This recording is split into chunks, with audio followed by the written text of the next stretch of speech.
Que esté listo, dígame un amén bien campeón.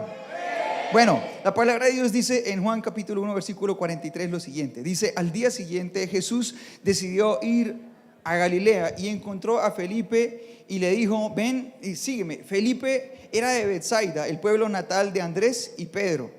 Felipe fue a buscar a Natanael y le dijo: hemos encontrado a aquel de quien Moisés y los profetas escribieron. Se llama Jesús, hijo de José de Nazaret. Nazaret, exclamó Natanael. Alguien que diga así Nazaret conmigo: Nazaret. ¿Acaso puede salir algo bueno de Nazaret? Ven y compruébalo tú mismo, le dijo Felipe. Ahora, bueno, realmente el Señor Jesús no era de Nazaret, ¿no? Él nació fue en Belén. Y Belén era de Judea. Judea era una provincia que quedaba más al sur. Galilea era una provincia al norte. Lo que pasa es que de muy pequeño sus padres tuvieron que huir a Egipto porque lo iban a matar. Y cuando él regresa es un niño y él se radica, pues sus padres se radican en Nazaret y él se queda allí, en Nazaret, y ahí crece. Entonces por eso a él dice la gente que él es de Nazaret, pero realmente él no nació ahí.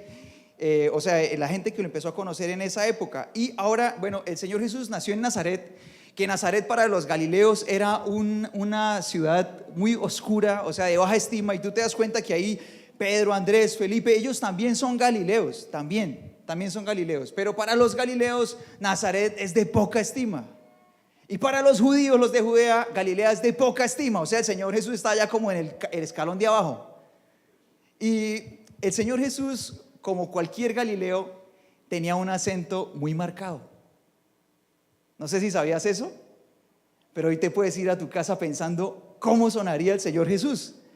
Todos los galileos tenían un acento muy marcado, o sea, podían ser como paisas o costeños o algo así. El Señor Jesús tenía un acento muy marcado, igual que los demás galileos. Y por eso Mateo capítulo 26 versículo 73 hace esta referencia. Dice: un poco más tarde, algunos de los otros que estaban allí se acercaron ¿a quién?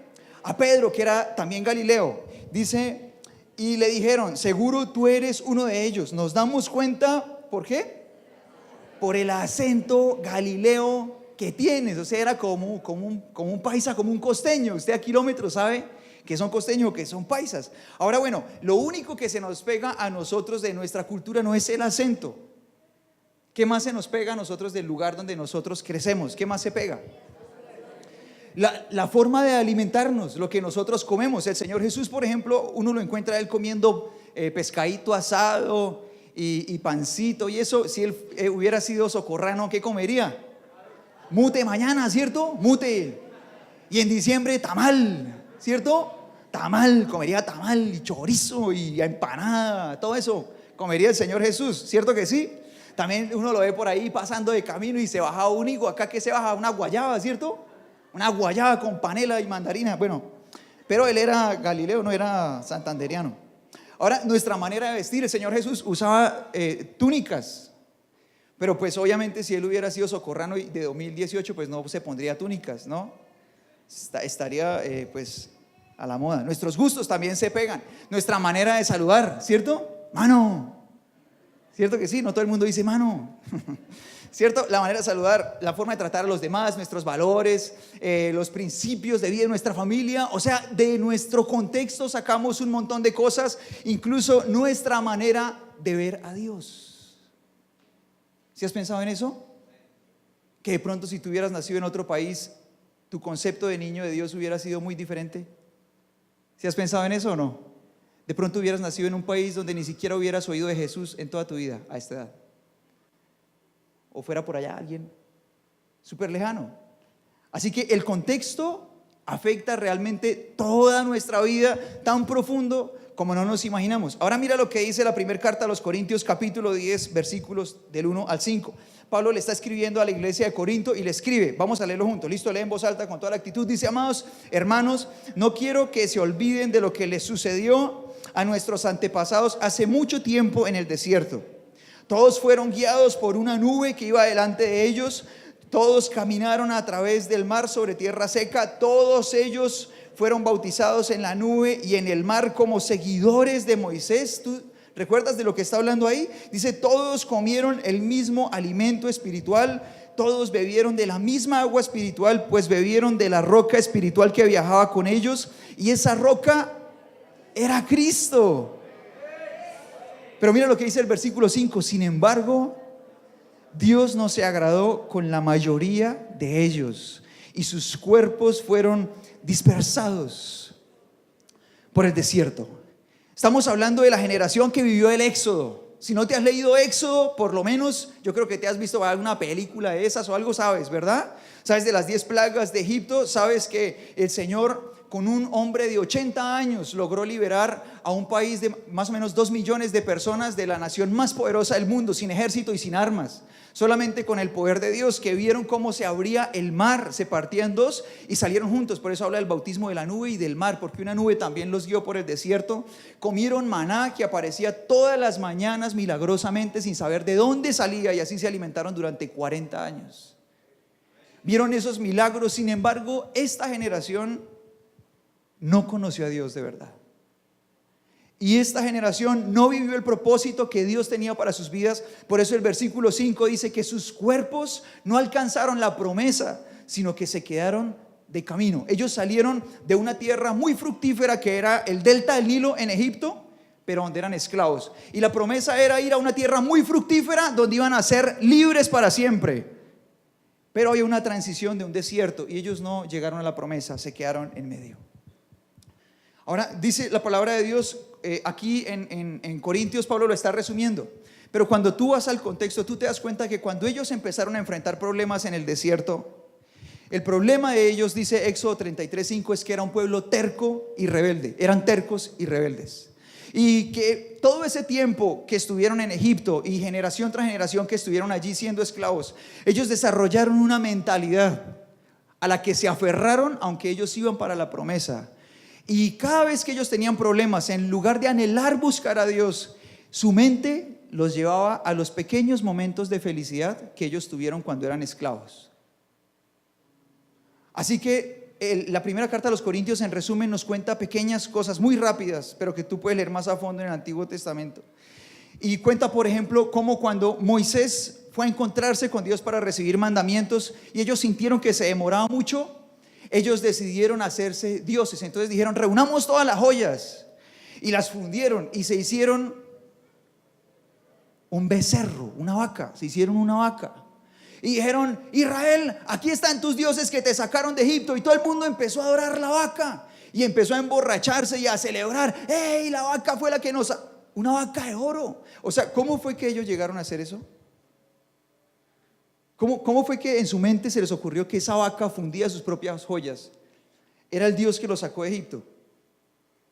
Bueno, lo que pasa es que durante 400 años ellos vivieron en una cultura, generación tras generación, que adoraba a dioses que tenían figuras sólidas de animales y de personas, o de fusiones de ellos, y las adoraron durante 400 años y vieron cómo las adoraban los egipcios. Entonces, cuando ellos celebraron la Pascua, mataron un cordero, y el último milagro que vieron fue que con la sangre del cordero puesta sobre el marco de la puerta, el ángel de la muerte pasó y sus hijos no murieron. Entonces dijeron: podemos representar a nuestro Dios con ganado, hagamos una vaca. Y sacaron la imagen de su Dios de su pasado. ¿Estás conmigo? Ahora quiero que traigamos un ejemplo que nos meta más en contexto. El atributo más grandioso de Dios es que Él es santo. Es el atributo más grande. Por eso tú encuentras, cuando lees la Biblia, que dice que Dios es santo, santo, santo, ¿verdad? O sea, uno no encuentra que la palabra de Dios diga: Dios es amor, amor, amor. ¿Cierto que no? O Dios es paz, paz, paz. O Dios es dinero, dinero, dinero. No, Dios es santo, santo y santo. Es su atributo más grande. Ahora, bueno, traigámoslo a nuestro contexto y pongámoselo a un niño. ¿Cómo es un niño santo? ¿Cómo debería ser un niño santo? ¿Cómo es? A ver, alguien que arroje características. ¿Cómo es un niño santo? Piensa en un niño santico, imagínatelo. ¿Qué está haciendo? Nada, dijo alguien por ahí. Nada, está sentado, ¿cierto? Parece que estuviera amarrado y tiene cara de asustado. Ese es nuestro concepto de santidad, literal. O sea, ¿qué es un niño santo? Un niño que está sentado y no hace nada. Pero es un concepto equivocado, eso no es santidad. De hecho, la palabra santidad del hebreo original es imposible de traducir al español. Es imposible de traducir, no se puede. Pero la palabra santidad, si la pusiéramos en el contexto de un niño, escucha esto, si la pusiéramos en el contexto de un niño, es más bien un niño juguetón, que corre por todo lado y que es creativo, que le dice a sus amigos: hey, ¿vamos a jugar tal cosa? Sí, listo, vamos a jugar. Que siempre está alegre, que anima a todo el mundo, que tú lo ves y da risa, pero que también es obediente, que también es respetuoso, que es amistoso, que no hace bullying. Eso sería un niño santo. ¿Te das cuenta de la distancia entre los dos conceptos? ¿Sabes de dónde sacamos lo del niño sentado? De nuestra cultura, donde un santo es una estatua. ¿Te das cuenta? Es el mismo becerro, pero en nuestro tiempo. Es un contexto errado de Dios. Dios no es así. En cambio, Dios es santo, Dios es creativo. ¿Qué más cabe en santidad?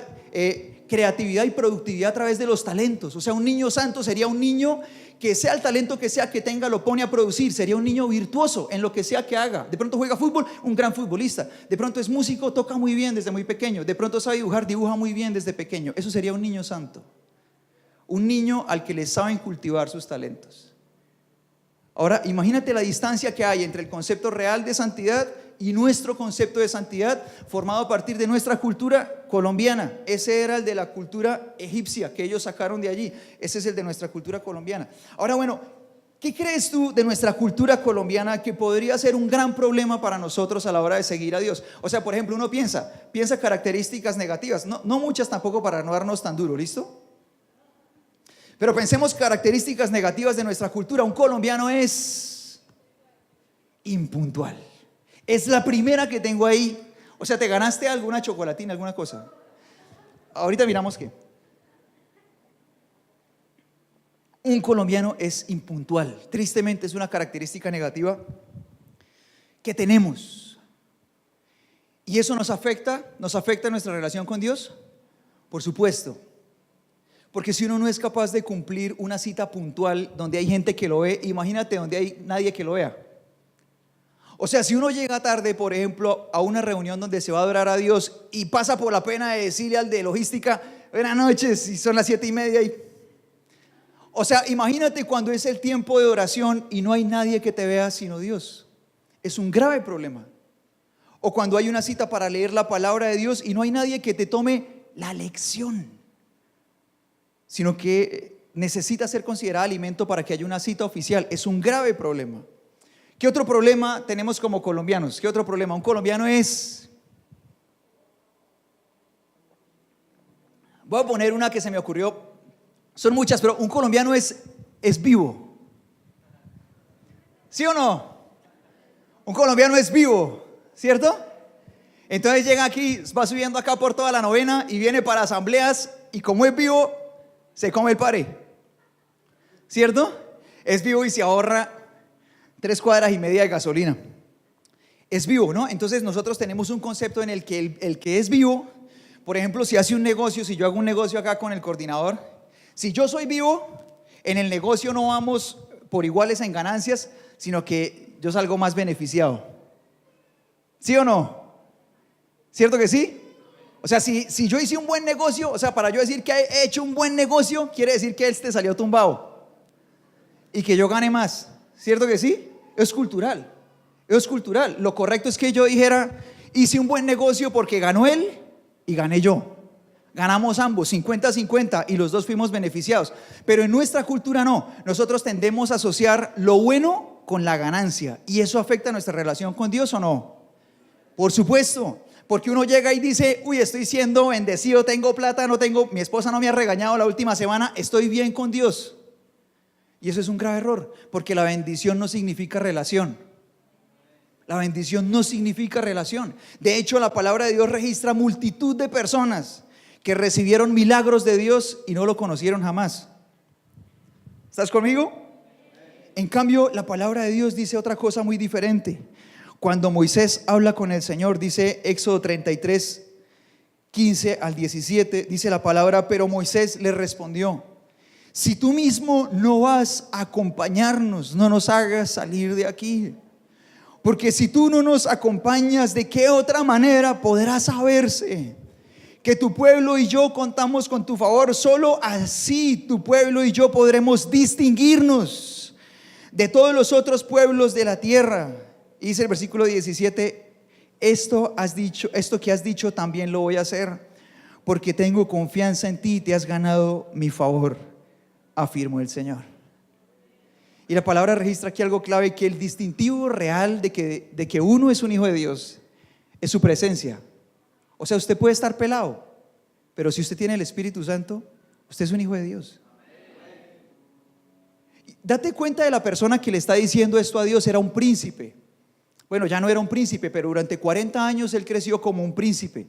Fue un hombre que supo vivir en un palacio y tener un montón de sirvientes, y él le dijo: no, yo prefiero no ser bendecido nunca más, pero prefiero tu presencia. Es que estar en un palacio no representa tu presencia. Yo viví 40 años en un palacio y nunca te tuve. Por eso prefiero estarme en este desierto, pero contigo, porque es la real diferencia entre un hijo de Dios y alguien que no lo es. Y me impresiona mucho el versículo 17, te lo voy a leer en la versión NTV, y cómo Dios responde a esa revelación que tiene Moisés. Dice el versículo 17: está bien, dice en la versión, nueva versión internacional, dice: está bien, haré lo que me pides, le dijo el Señor a Moisés, pues cuentas con mi favor y te considero mi amigo. Yo no sé, pero aquí debe haber alguien que prefiera eso a cualquier cantidad de dinero. A mí no me importa, Dios me da plata, pero que me diga eso todos los días, no me importa. Yo para eso, gracias a Él, tengo salud, trabajo. Esta es la verdadera forma de saber si uno es hijo de Dios. Y por eso la palabra de Dios dice en el Nuevo Testamento que ¿cuál es el sello sobre la persona que es un hijo de Dios? ¿Que es bendecida, que tiene dinero, que nunca se enferma? No. ¿Cuál es el sello? El Espíritu Santo, su presencia. Ese es el sello. Pero hay conceptos cerrados de Dios. ¿De dónde salen? Que somos colombianos.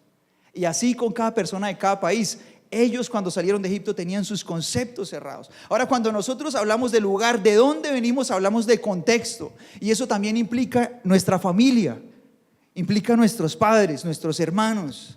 Y me acuerdo, un día estaba hablando con una niña. Era una niña, o sea, empezaba a ser adolescente, era una niña. Y yo estaba hablando con ella y ella empezó a hablarme de Dios muy mal y con mucho odio. Y ella fruncía el ceño y me hablaba de Dios feísimo. Yo solamente la oía hablarme de Dios así. Yo ya sabía quién era esa niña y yo sabía que ella nunca en su cortica edad había tenido la oportunidad de realmente conocer a Dios y caminar con Él, de tener una relación profunda. Nunca la tuvo. Realmente apenas estaba viniendo a un lugar por primera vez donde podía acercarse. Pero cuando yo la oía y oía cada palabra que ella decía, yo sabía que ella no estaba describiendo su relación con Dios, sino su relación con sus papás. Y de ahí que una persona puede crecer sintiendo que Dios no escucha porque nunca tuvo papás con quien hablar. Puede crecer sintiendo que Dios está ausente porque fue hijo de alguien que abandonó. Puede sentir que Dios es malo o injusto porque en su casa nunca escuchó un principio con fundamento, sino que le decían: bueno, iba a trapear usted. ¿Y por qué me toca trapear? Porque sí, aquí se hace lo que digo yo, ¿sí o no? En lugar de decirle al peladito: porque tú eres parte de esta familia. Y así como todos recibimos los beneficios de ser parte de esta familia, también recibimos responsabilidades. Aquí está tu trapero, ¿cierto? Y que entienda, bueno, por eso es que trapeo, ¿cierto que sí? Ahora, también uno puede crecer con el concepto de que es permisivo, porque de pronto le enseñaron que el amor era corresponder a todos sus deseos. Ay, no llore, tome. Entonces creció con el concepto de que Dios era permisivo y que si Dios ama, entonces siempre le dice que sí a todas las oraciones, ¿no? Entonces si ora y Dios le dice que sí, está bien, pero si ora y Dios le dice que no, Dios ya no me ama. Es un concepto errado de Dios. Dios ama, pero su voluntad es mucho mayor que nuestros propios deseos. También es justo, o sea que Él corrige cuando uno obra mal. Hay gente que con ese falso concepto del amor cree que Dios nunca va a hacer a una persona asumir las consecuencias de sus actos, y es totalmente falso. Hay justicia en Dios. Por eso también Él nos entregó su perdón a través de su Hijo, para aquel que tiene un corazón arrepentido, ¿cierto que sí? Ahora, también se puede desarrollar el concepto de que es relativo, el concepto del bien y el mal. Por ejemplo, cuando un papá le dice al niño: no me diga mentiras, papá lo vino a buscar el del arriendo, dígale que no estoy, ¿cierto que sí? Se genera un concepto relativo del bien y el mal, porque entonces, bueno, ¿cómo así? Usted me dice que está mal que yo diga mentiras, pero cuando le conviene está bien. se genera un concepto relativo y de ahí sale algo muy peligroso, y es que uno cree que uno puede decir qué es lo bueno y qué es lo malo. ¿No le ha pasado eso a usted?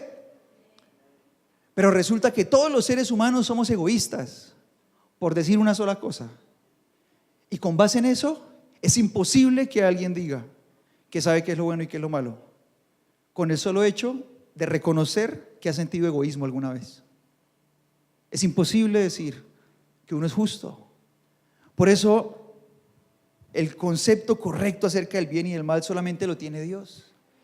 Y cuando tú lees en Génesis la historia que redacta guiado por el Espíritu Santo Moisés, una de las cosas que atrajo mucho al hombre acerca del pecado era precisamente tener el poder de decir esto es bueno y esto es malo.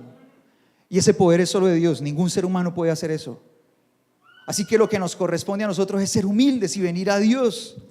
Pero entonces, ¿qué pasa? Uno por ejemplo en casa, en el caso mío que soy papá, o sea, un papá le enseña a su hijo que es falible. Cuando llega y la embarra y le dice a mi hijo, fallé, perdóname. Yo personalmente, cuando la embarro y le fallo a mi hijo, él tiene 4 años, pero yo lo tomo en las piernas y le digo, perdóname, me equivoqué. Y le pido perdón. Le enseño que soy falible, que el hecho de que yo sea su papá no quiere decir que no falle. Soy falible. Y eso le enseña a él que él también lo es. Él también falla. Así, mira que con estos conceptos del contexto, uno podría terminar creándose su propio becerro. ¿Estás conmigo?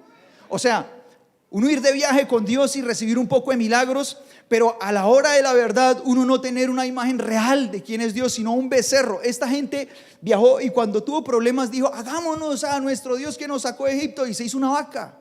La imagen que uno tiene de Dios puede estar tan corrompida por el lugar de donde uno vino, sus pecados pasados, su familia, sus padres, sus hermanos, el barrio, todo eso, que uno puede tener una imagen muy distorsionada acerca de Dios. Ahora, otra escena triste de esa generación de israelitas que iban por el desierto sucedió cuando en medio de la travesía ellos empezaron a sentir el rigor de las limitaciones del desierto. Obviamente uno en el desierto no va a cultivar tomate y todo eso y un palo de mango y todo eso, no. O sea, ellos comían solamente maná. Entonces cuando ellos la estaban pasando así difícil, ellos en lugar de pensar, uy, que lleguemos rápido. Si tú hubieras sido un israelita de esos, yo hubiera pensado, bueno, en el mejor de los casos, no estoy optimista. Bueno, yo hubiera querido pensar, más bien, hubiera querido pensar, uy, no, que lleguemos rápido allá a la tierra prometida, si allá hay de todo, ¿cierto que sí? Uno decir, uy, aquí la estoy pasando mal, pero, uy, Señor, que llegue rápido, que caminemos más rápido, que podamos llegar pronto allá a la tierra prometida. Pero ellos no hicieron eso, ellos pensaron fue en lo que había detrás. Y entonces dice Números 11, versículos 5 y 6, dice esto, te pido que lo leas conmigo. Dice, ¿cómo nos acordamos del pescado que comíamos? ¿Cómo? Uno puede ser muy sinvergüenza, ¿cierto? Muy sinvergüenza. O sea, mira esto, dice, ¿cómo nos acordamos del pescado que comíamos gratis? Oiga, los mataban a latigazos todos los días. Los ponían a producir ladrillo, o sea, peor que animales. Y esto están diciendo, pescado que comíamos, que le llena la boca, gratis en Egipto. Y teníamos todos los pepinos y melones y puerros, cebollas y ajos que queríamos, pero ahora lo único que vemos es este maná. Hasta hemos perdido el apetito. Es impresionante que por su concepción acerca de Dios ellos no pueden mirar hacia adelante, sino que miran ¿hacia dónde? Miran hacia atrás. Ahora, bueno, me impresiona esto porque, por ejemplo, ¿qué es lo que pasa comúnmente cuando una pareja está en una discusión hostil, así está todo templado, no se hablan, está bien feo? ¿Qué le pasa por la mente a esa pareja de esposos? ¿Qué es lo más común que les pasa por la mente? Piénselo.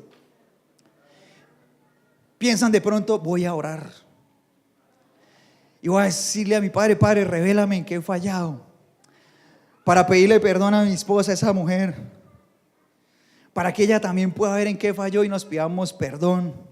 Porque yo sé que si de tu mano pasamos este tiempo difícil, vamos a llegar a un lugar mejor.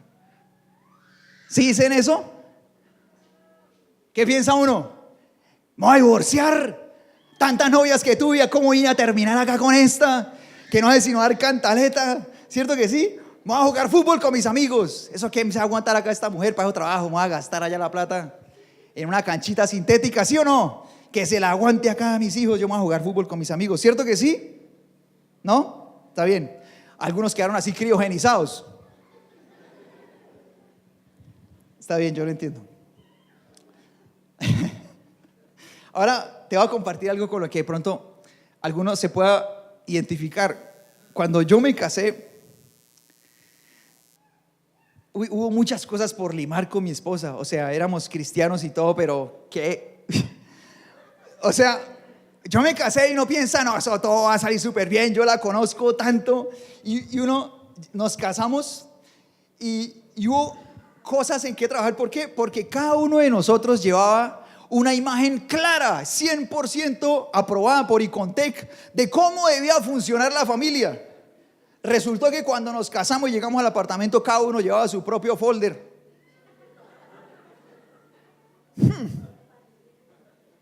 O sea, cada uno traía de su pasado la manera correcta como debía funcionar la nueva familia. ¿De dónde la sacamos? La nueva familia, y ahí la trajimos. Entonces, para ponerle un ejemplo, mi esposa quería hacer aseo. Padre Celestial, 24 horas eran poquitas. Y yo quería hacer aseo cuando ya las telarañas no lo dejaran ver a uno en la sala.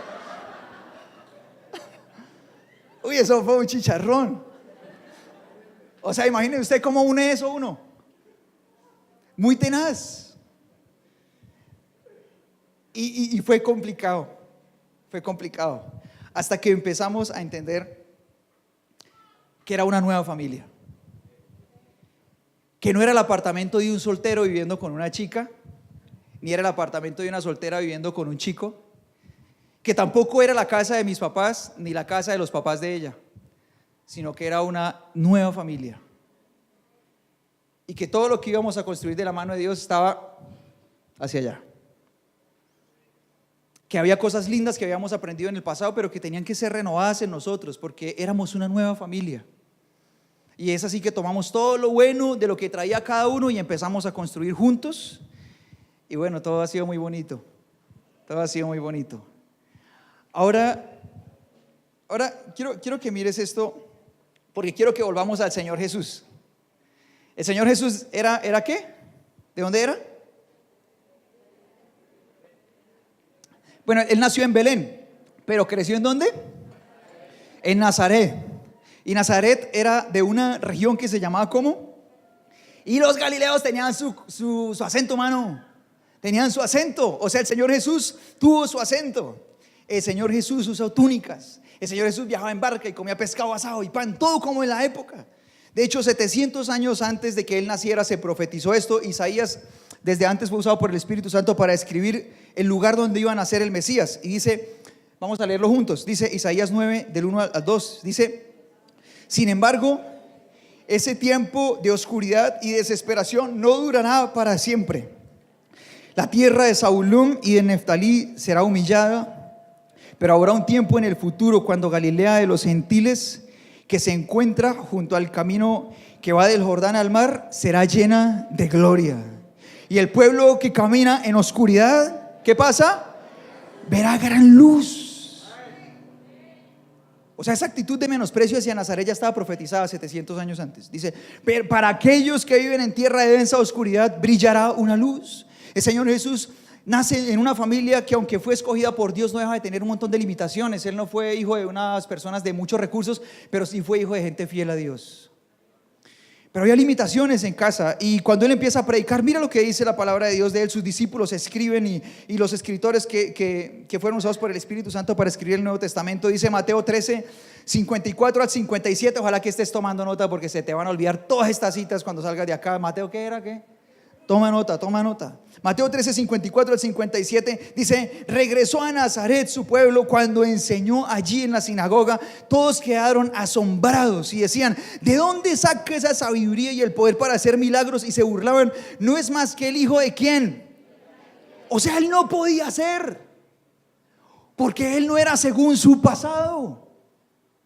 Dice, no es más que el hijo del carpintero. Y conocemos a María, su madre, y a sus hermanos Santiago, José, Simón, Judas.